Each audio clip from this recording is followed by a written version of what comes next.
and parabolic is the shape, and then illuminized reflector is what's behind the lens. And so this is kind of a and the it takes three things to be a light. It takes a light source. It's inside the filament. Okay. It takes a lens. It takes a reflector. Three things. Okay. It takes a light source, a lens, and a reflector. And this particular light has them all contained into one unit. Okay? Everything else is separated, but for a par, it's all together. So this part of the instrument is just hardware. Okay, and we're going to name all these parts, but just so you can see on the inside, there's nothing to it. There's nothing else in there. It's empty. That's it. It's just a can with a light bulb. Okay. All right.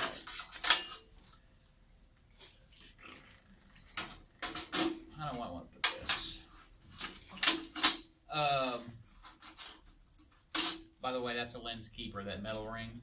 It's called a lens keeper. Actually, it's what keeps the lamp in this instrument, but that's a lens keeper. So let's name all these parts. Okay. We'll start at the very top. C-clamp. It's a C-clamp.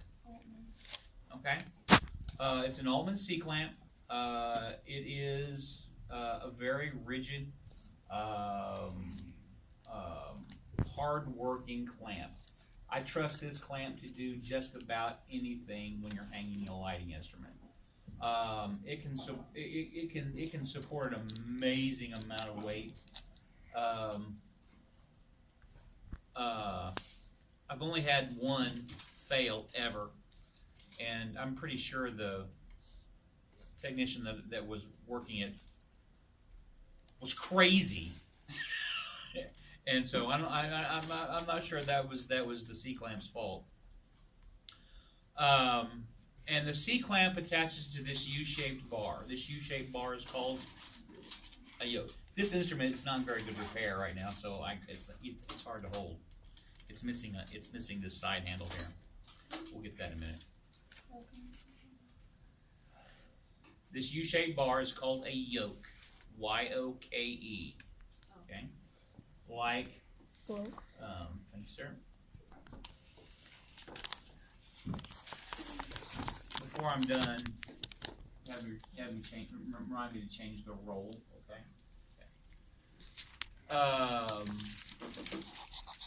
The shoe-shaped bar is called a yoke, just like the harness around a beast of burden. Okay. If you have an oxen that you want to pull your cart, you have to put a yoke around its neck, right? Yep. Well, that's what this is. This is the yoke around the oxen's neck, so this instrument can do work. Okay. Then on the side here, I'm going to have to show you different instruments since this one's missing it. Okay. Handle screws and unscrews. When you unscrew it, you can move the yoke back and forth like this, giving you the tilt to the instrument. Okay. Many years ago, maybe as many as 20, in a class just like this one, I could not remember the name of what this was. It is simply a yoke tightening handle. Okay? Pretty boring, right? Yeah. I couldn't remember what to call it, and so I just made up a name on the spot, and I called it the love handle. And everybody's always remembered it every year. So when I tell you to loosen or unloosen the love handle, this is what I'm talking about.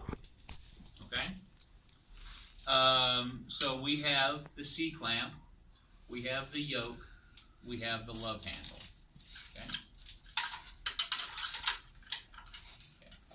Okay? And this cable right here, it's called the pigtail. I don't know why it's called the pigtail, but it's called a pigtail. Okay?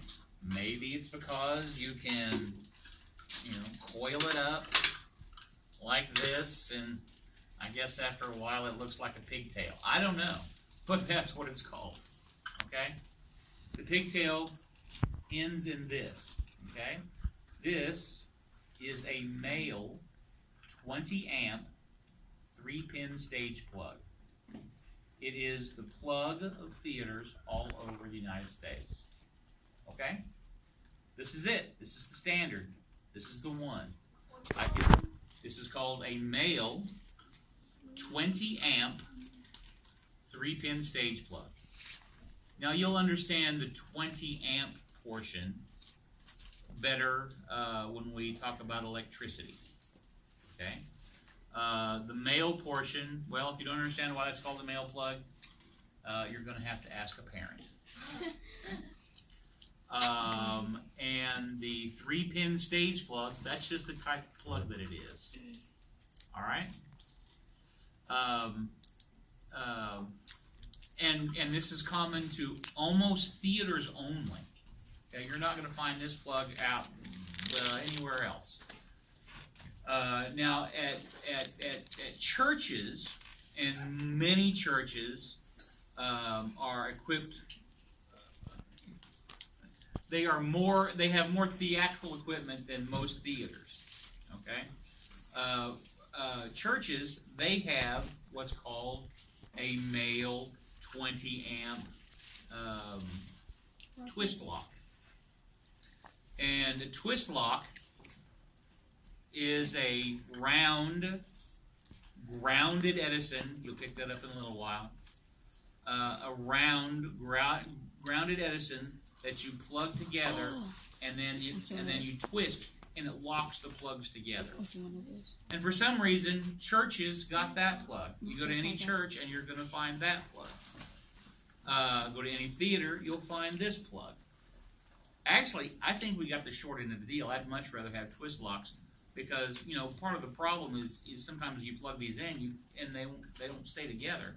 It'd be much nicer if we could lock them together.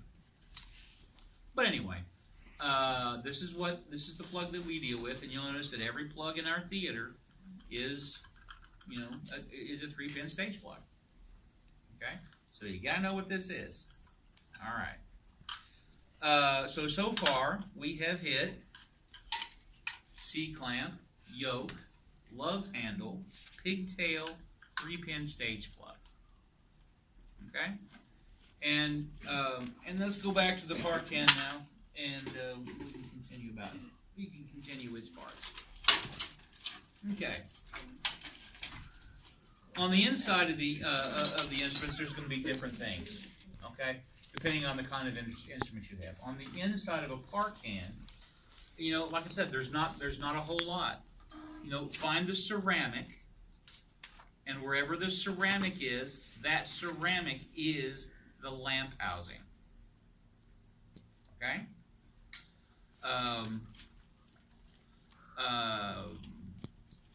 And so that's it for the inside of this instrument.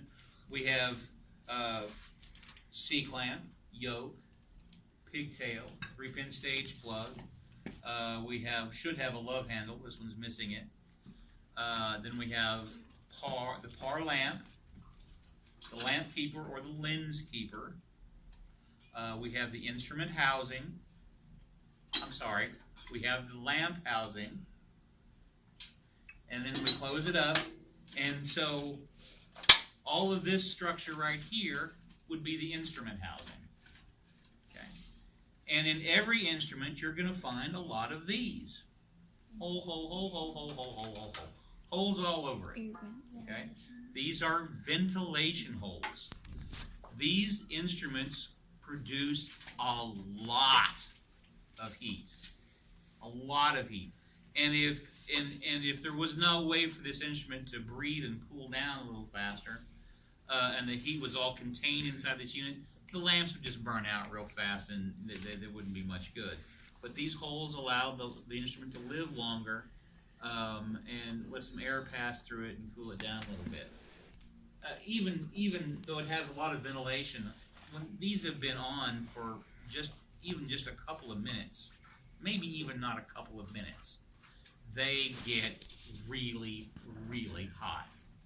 Do not touch the instrument housing of an instrument that has been on for a short period of time. Okay? Just don't do it unless you have a gloved hand, unless you want to come back with a ventilation hole tattoo on the palm of your hand. Okay?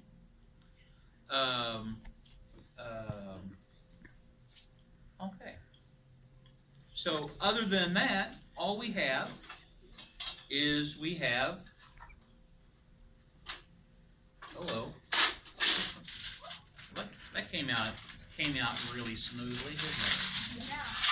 Okay. This framework right here in the front of the instrument, that's called a color frame holder. You know why it's called a color frame holder? Because it holds the color in the frame of the It's color. called the color frame. All right. And par cans, a little above the curve, they have a little spring-loaded clip on top.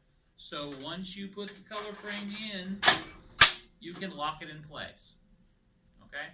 Which is really helpful because beginning students, and I mean all beginning students, relatively soon after they begin hanging lights, will inevitably hang this light upside down.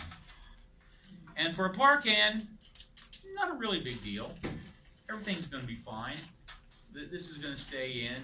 It's sometimes a little hard to get to when it's upside down, but the color frame is going to stay in. On some other instruments like this Ullman and Fresnels and things like that, if you hang them upside down, the color frame just falls out. So all instruments have a top side, and pay attention to that. Okay. Wow. That's it for a par can. You know those things, you know it all. Okay? Pretty simple. Okay? All right.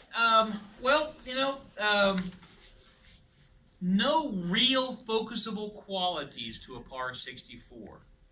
You just kind of point the light in the general direction that you want to be lit, and that's it. You're done. There are no focusable qualities to this instrument. As we move up the food chain, It's gonna be spot. and we don't have to move very far up, is this one. This one is called a Fresnel. A Fresnel.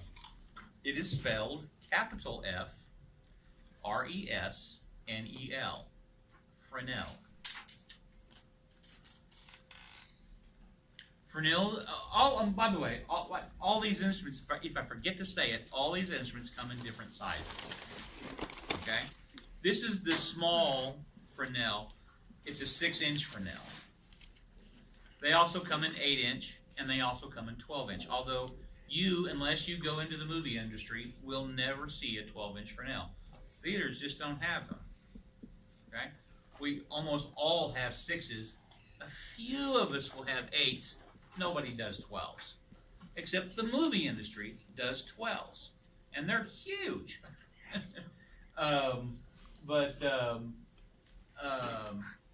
They all come in. But all these come in different sizes. This is kind of just. I use them as kind of a fill-in instrument to make lights blend together better. It does have a focusable feature, and we'll get to that in just a minute. You're over here doing this with your collar, and I felt like you were imitating. All right. But what have we got in common? Okay? What's that? What's that? What's that? What's that? What's that? 3-peg, 20 amp male stage plug. Don't forget the 20 amp part. Okay? Very good. And it has all the it has everything we need to be a lighting instrument. Okay? To be a lighting instrument, it has to have a light source, it has to have a lens, The reflector. and it has to have a reflector. Okay? Those 3 things. That's all it needs to be a light. Okay?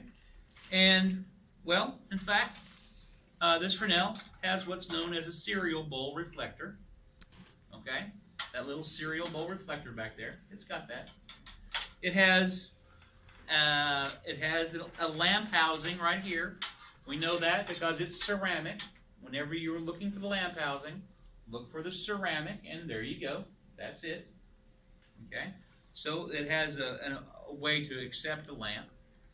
And it has a lens. This lens right here. The lens is called a.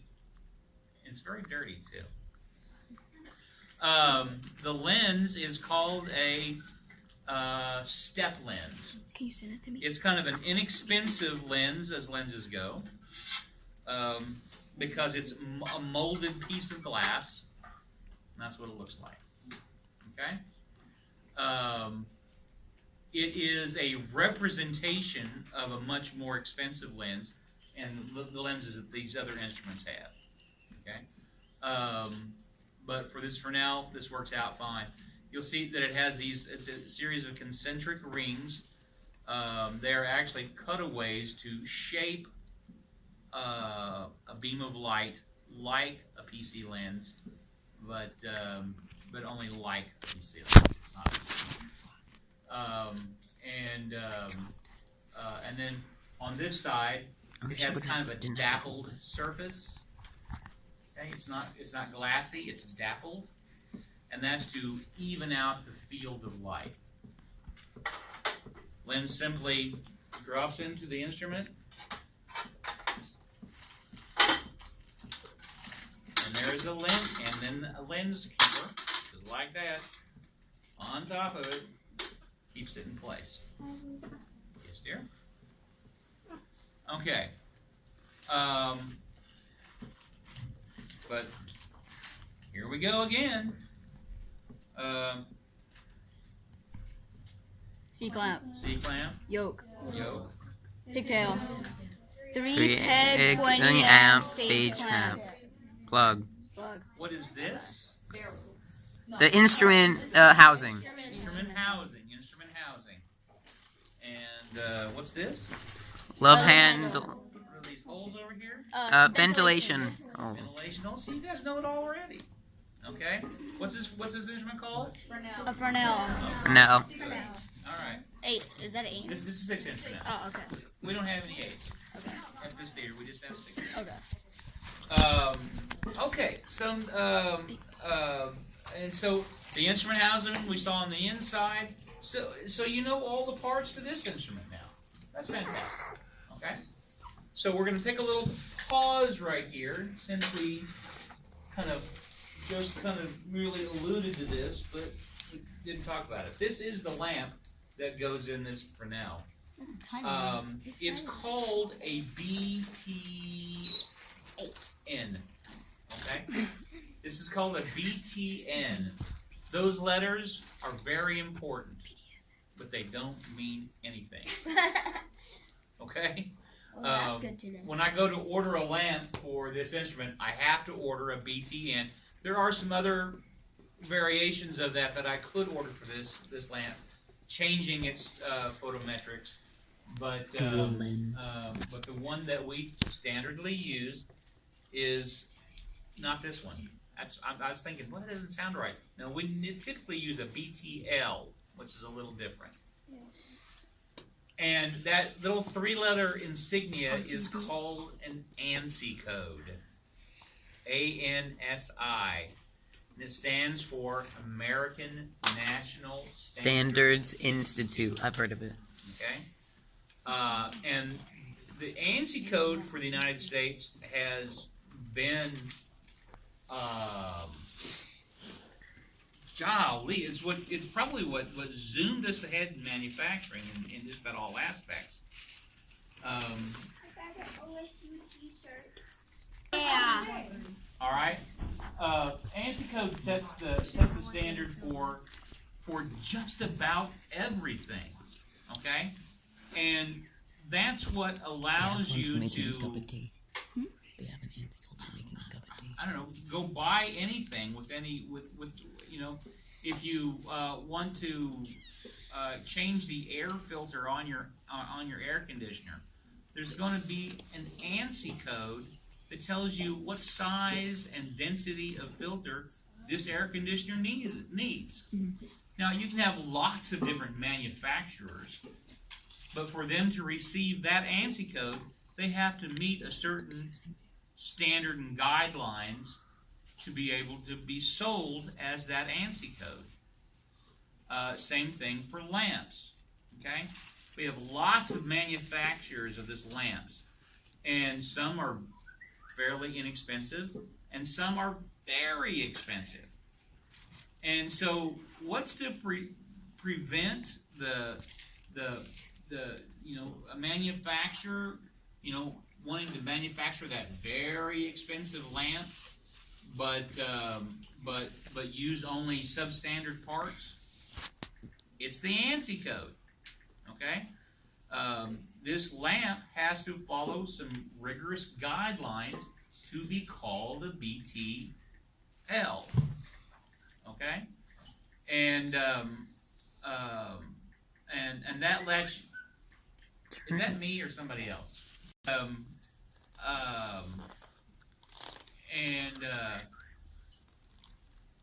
So you can buy just about any. It can be a Sylvania, an Ushio, an Osram.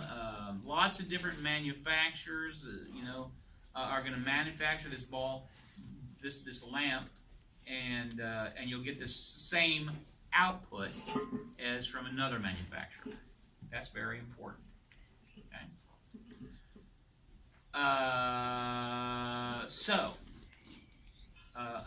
About this kind of thing. Okay. I get pretty persnickety about what this is called. This is not a light bulb. Okay, light bulbs cost 75 cents. This lamp is about $25. Oh my god, that's expensive. Okay. Huh? And so, and it's a very special kind of lamp. It's called a TH lamp. TH stands for tungsten halogen. Tungsten. Tungsten. Isn't there like a metal? TUNGSTEN.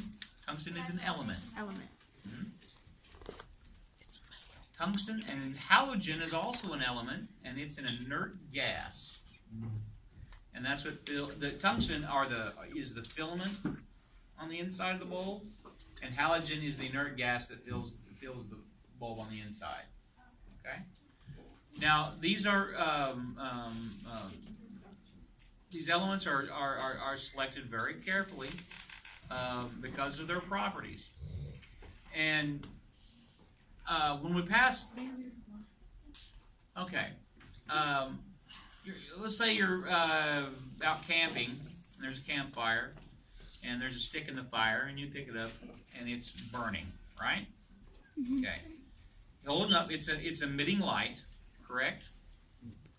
And as that stick burns, you can see smoke trailing off the top of it. You can also see little embers pop from time to time as the stick burns and the food to that fire dissolves. Okay, and then pretty soon the fire is going to go out because it's going to run out of things to burn. The same thing exists for this lamp. Okay, we pass a current through this filament. It gets so hot that it burns and it emits light.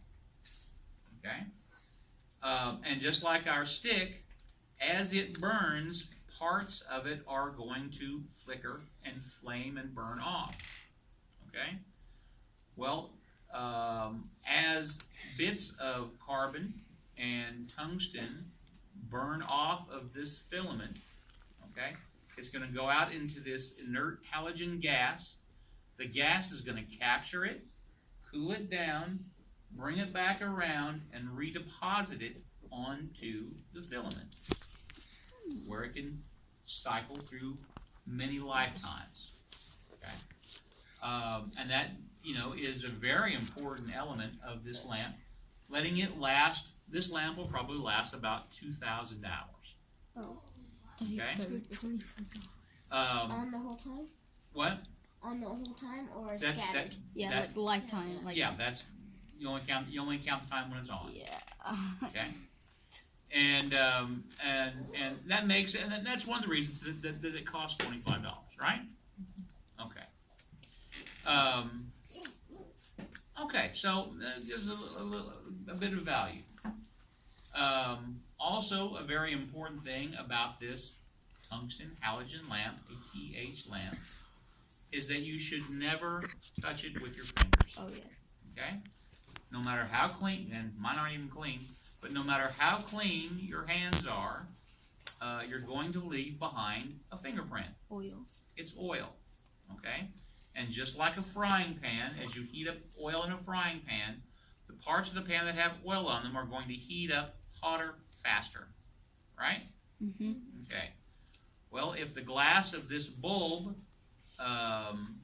heats up unevenly, it's going to bubble and it's going to burst. Yeah. Okay? That's enough. And so we don't touch it with our fingers. Now,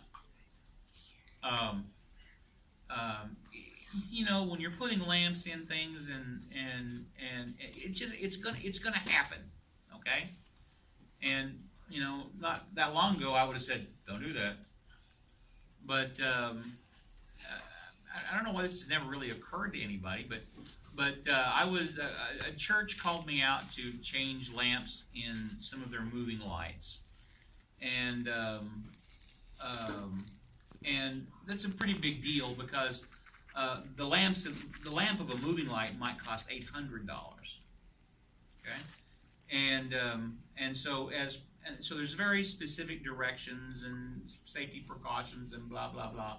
And then even after you've done everything perfectly, the directions of changing that lamp, they come with a little alcohol prep pad that after you finish the installation, you wipe down the lamp thoroughly with that alcohol prep pad, just in case there was any incidental contact.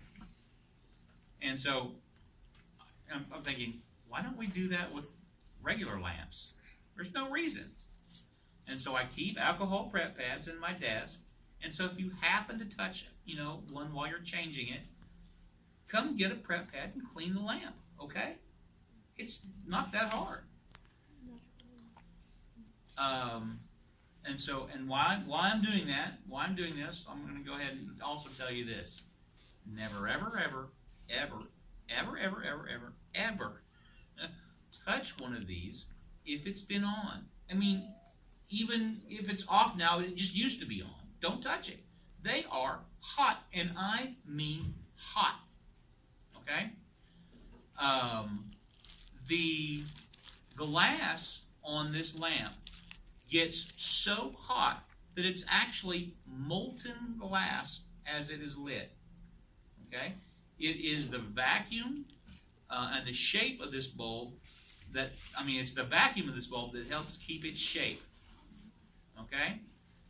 As a matter of fact, this lamp gets so hot that if you were able to maintain full power, okay, full voltage, and take this when it was lit, you could pass it through your hand. Okay? It wouldn't be really quick. You'd have to really kind of work it for a while, and there would be screaming involved.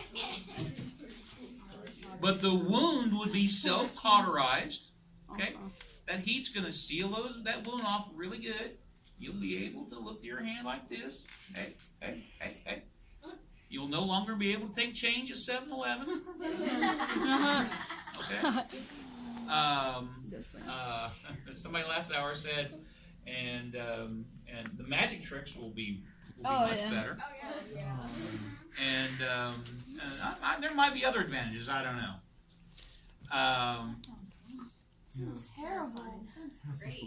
You couldn't be a pirate anymore. It'd be Okay. Oh, you look through. Eyes on your hand and say, Par 64. We've gone over a Fresnel. As we continue up the food chain, Spotlight? we get to these. Is it a spotlight? Okay? Now, this particular instrument has a lot of names. Okay? Some of them have to do with its photometrics. Some of them have to do with its brand. Some have to do with their nicknames. But it has a lot of names. So let's see if we can just figure out some of them. What this is an ellipse. No. I always call it An ellipse. It is E-L-L-I-P-S-E. Ellipse. I remember by clip. Okay. And why it is an ellipse is because the reflector that is in this instrument is elliptical in shape. And so it is called an ellipse. Off that word ellipse, we also get the term ERS. This is an ERS. ERS stands for elliptical reflector spotlight. It's a spot. Okay, what? No. Okay. Elliptical reflector spotlight. So Spotlights it's, can be called it's an spots. ERS. That's what they're mainly called, actually. Just when you're trying to speak It's fast. an ERS. Catch an EOTech and a Now, it also gets called by its brand name. compensator. Okay. Vertical Now, grip and you're good. even though, I okay, like even what are they though called? this Parcan Triangle, triangle. has the same brand name, and this Fresnel has the same brand name, they are not known by their brand names. This is an Altman. A-L-T-M-A-N. This Fresnel's an Altman, and this Parcan's an Altman, but we don't call them that. This ellipse is an Altman, and it is called that. Okay? Other brand names of ellipses are names like Color Trend, Shakespeare, Century, Century bone ready for the and there are several others. Okay? And there I are want to play Phantom several Forces and others. Wreck You. So when you Just are in fraggy. another space and somebody says, get the color trend, you will know what to look for. It will be an instrument that looks similar to this, but they're not exact. Each brand is a little different. Okay? But it'll be an ellipse. Okay? Now, more specifically, this instrument is called by its photometrics. Okay? Photometrics, another $3 word. Okay? And what the photometrics are it is the math of the instrument to figure out what size of beam of light it's going to project. Okay. This particular instrument is a 6x12. 6x12. 6x12. The 6 meaning it has a 6-inch lens. Okay? 6-inch lens.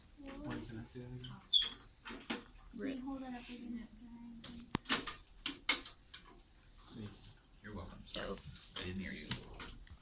It's like the camera from So it has a 6-inch lens, and 12 is its focal length. Anybody a photographer in here? Have a photo class? I take photography. Anybody ever point and click a camera? Oh, thank goodness!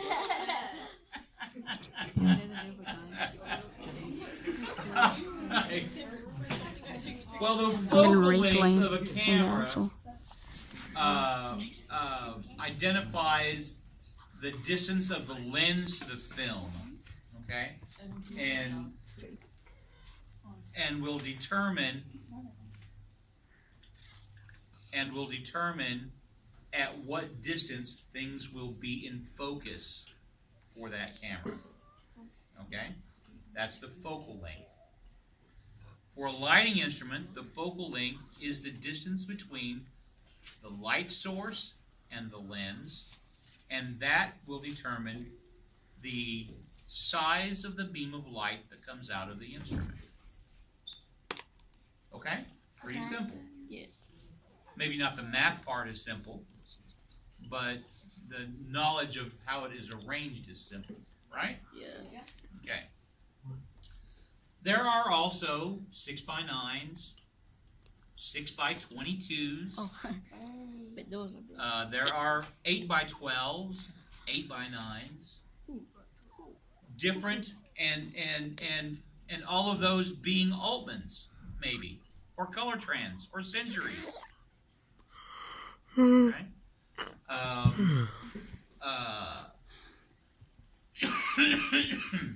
The important part is that it's a 6x12.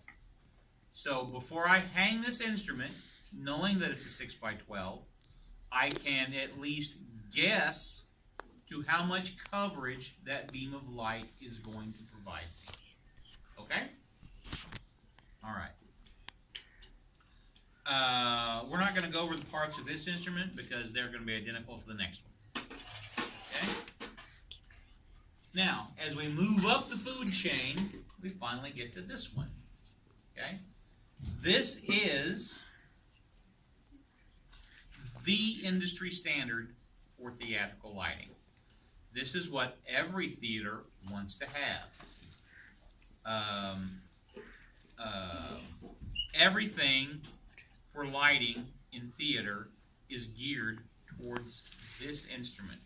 For some reason, it won the theater race. Okay, it's king of the hill. It's the uno numero uno. Have you seen Okay. Barack Obama? And this is the brand name is ETC. Stands for Electronic Theater Control. Oh yeah, my dad was doing something like controlling ETC lights, like on my computer. I didn't know what he was doing, but that's what ETC stands for. Okay. Okay. This is and the brand name of this ETC is a Source 4, and it will always be called a Source 4. Sometimes this particular light gets called a senior, but it's not really called a senior. It's just a Source 4. The reason it gets called a senior is because it has a little brother. This, The freshman. when it has Freshman. instrument housing, The junior. this is called a Source 4 Junior. Okay? And so this is the senior, but it is just called simply a Source 4. All right? And we have gotten rid of the old photometrics. Okay? We don't call it a 6x or a 4x or anything by. This is called a 19. Okay? And it will be written right here on the instrument. Lens housing. Okay? Ouch. I just forgot what that was called. It'll be written right there. This is a 19-degree instrument. That means that the beam of light that comes out of this instrument will exit this instrument on a 19-degree beam spread. Okay? That means I can mathematically figure out the beam spread of my lighting instrument when I draw it out. I have a symbol for my lighting instrument. So here's my source right here. And I draw a 19-degree angle. And then I figure out what my, and this is an important word, what my throw is. The throw is the distance between the lighting instrument and the object being lit. The throw is from here to here. And since I know my beam spread, 19 degrees, and I know my throw, whatever it is, 20 feet maybe, okay, I can measure in scale from here to here, 20 feet, and then across this way right here, measure from there to there, and I know what size my beam of light is going to be at that throw. Yes, ma'am. The throw is the distance between the light source. Now, with an instrument like this, is almost pure math. Okay? Now I can mathematically figure out how to hang and mix my light if I want to. Okay? This senior is a 19-degree instrument. Here's something that seems kind of odd. This junior is a 26-degree instrument. Doesn't that seem backwards? Yeah. Well, it's just one of those examples that bigger isn't always better. Okay? As a matter of fact, at 26 degrees, I don't like this instrument.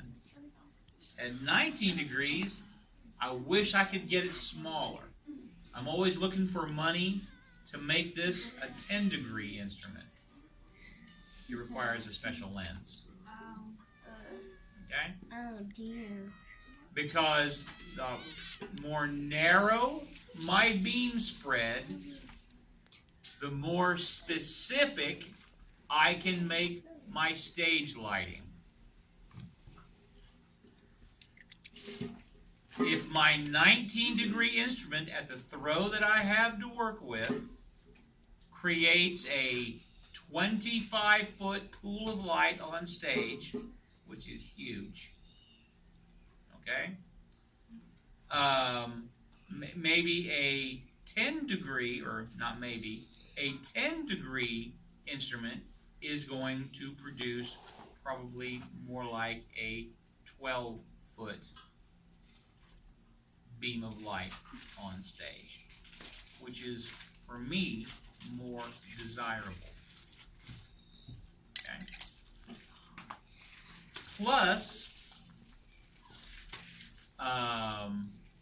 the added benefit of more light per square inch. Does that make sense?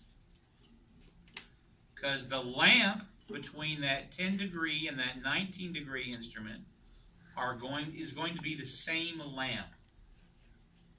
Okay? But think of it as fireflies. If that lamp that gives off 1,000 lumens, and let's call each lumen, okay, everybody is really off of me now. They're going, come back, come back, come back. If that lamp that produces 1,000 lumens, let's call each of those lumens a firefly. Okay? You can see kind of the light being emitted from a firefly. And I put those 1,000 fireflies in a pool of light that's 25 feet across. You can see kind of the brightness of that circle. Yes? Well, let's say I cut that circle down to a 12-foot circle, but I still have 1,000 fireflies. Can you see how much brighter that circle is? Okay. Same thing. Okay. So, a more narrow beam of light can be a lot more useful. Correct. All right. We still have about 25 minutes, so we're gonna talk about this instrument. I'm going to give you a little bit of break at the end because I know this is a lot to take in a day. Okay, everybody's mind is starting to get tired. I'm interested in this. But we're gonna go over the parts of this instrument, and when you know all the parts of this instrument, you will know all the parts of all of the instruments. Okay? Are you ready? Okay. So again, we have Yoke, love handle, pigtail, 20 amp, 3 peg male stage plug. I think that's it. Oh, and then there's this. It's a safety cable. Safety cable. Okay, safety cable. There should be a safety cable hanging on every instrument. Should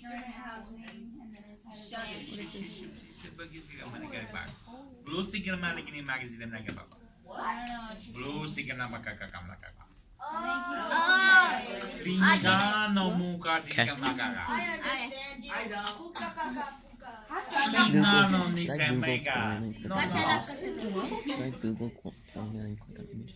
Okay. I'm saying should I? Just say All yes right. or no. So, anybody want to take a guess? I'm loosening the brass screw on the back of this instrument. It is the only adjustment on the back of this instrument that you will ever touch by yourself. Okay? There are several other adjustments on the back of this instrument that you won't touch by yourself. Okay? Because that will change the instrument dramatically. Okay? And you have to give it some focused attention. All right. But the brass screw right here, you loosen to take this out. Okay? Anybody want to guess what this is? Lamp housing. There's the lamp. Lamp housing. So this is the lamp housing. Right? Pretty simple, right? Yeah. All right. Now,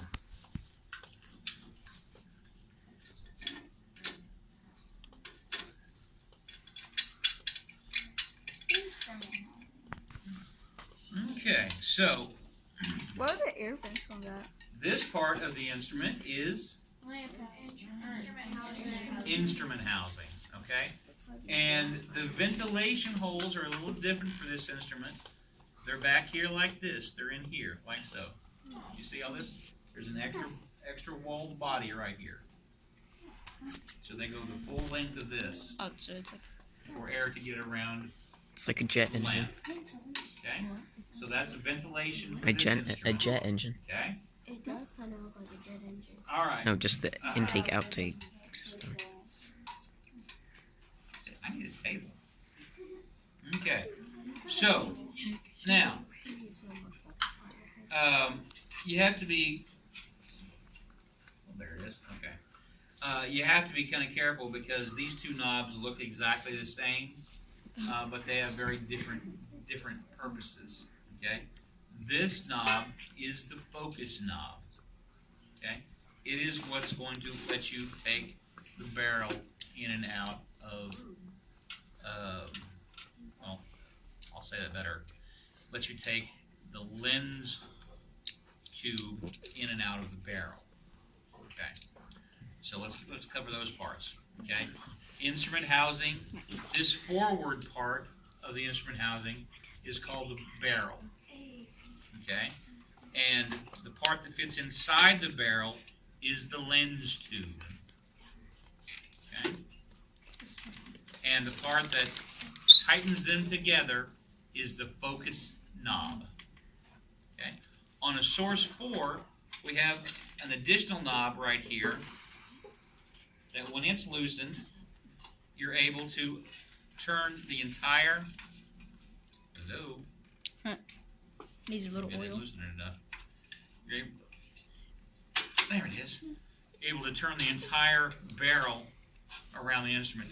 And that will have absolutely no bearing for you until you start focusing this instrument. And then when you start focusing this instrument, this will be your favorite adjustment knob. Okay?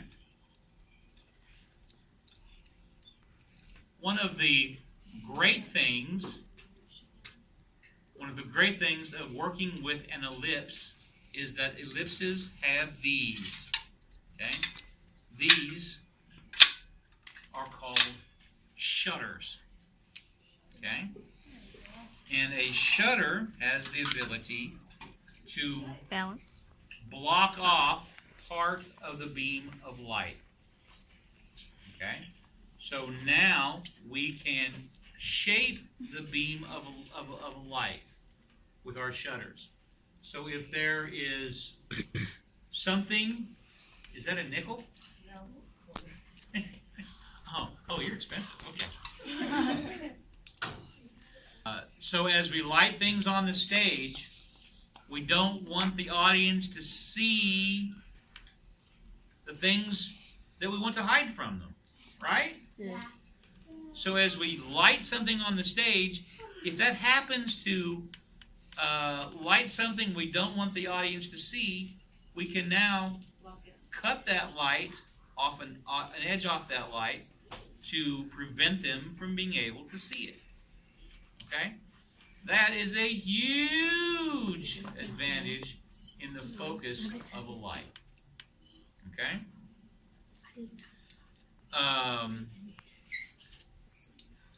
Okay, so we have instrument housing.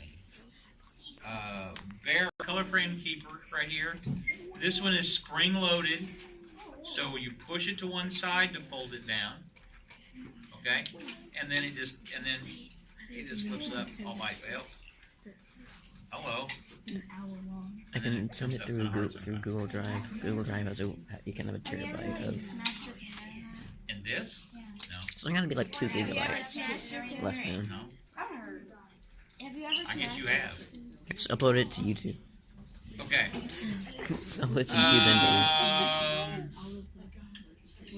and put it on an MP4 player? Yeah, like a tire. What? Tire tube? Oh. Yeah. to tile it Mr. Harrington's notes, and then like nobody allowed to take notes again. No, not the Marshall like that. No. The Michelin man. The big guy made out of tires. The Michelin? What's the name of it? Personal computer. It's a computer. PC. Personal. It's just That is, but UPS. PC stands for plano convex. I know. I'm not gonna remember that.